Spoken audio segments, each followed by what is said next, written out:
Closed captioning of this program is brought to you by Slimers in organic flesh bait. Fish hit hard and often with Slimers.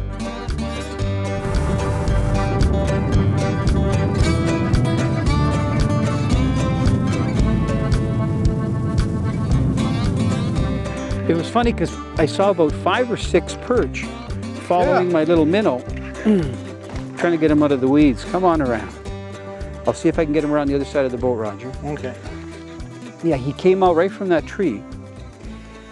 We just came around this point and the water was really shallow. So I said to Roger, I hope that the water's going to get a little bit deeper. Come on, you going to jump?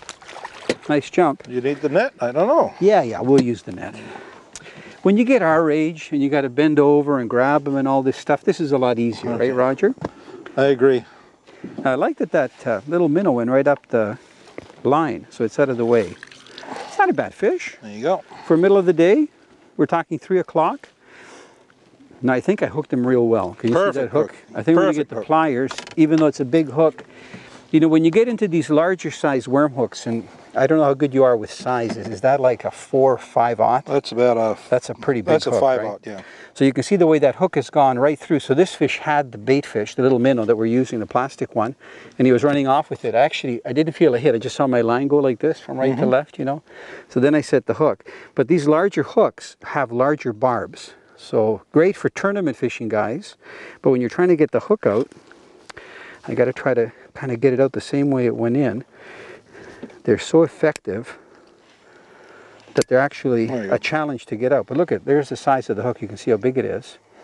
And that bass, even though it was hooked through the cheek, I think it's going to be fine. He's perfect. Oh yeah, he's going to grow up to be a bigger fish. Okay, here we go.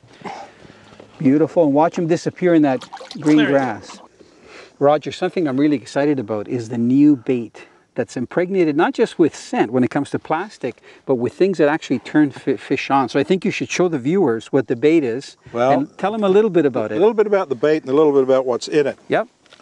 We're going to call it Trigger X. Okay.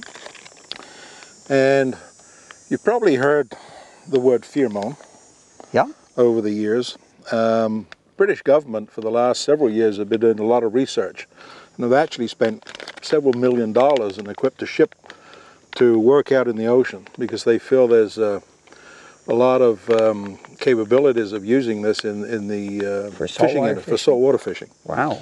And anyway, we have a license to use this, and there are specific pheromones they've been working on, and we've developed this and now put it into a biodegradable product. Good. Which is not on the market yet, which is... Well, I've been using samples. I've been using the lasers and the tubes, and I'll tell you, the fish grab it, and they just swim off with it. They don't let it go.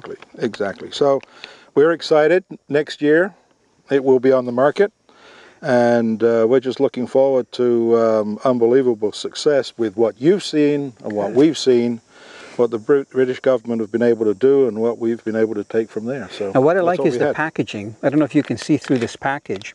There's actually fluid, so it's almost like a watertight system where there's 6 grubs in here, for example. These are the minnow baits, like the swim baits that we're using. 3 on this side, 3 on the back side, but there's a seal.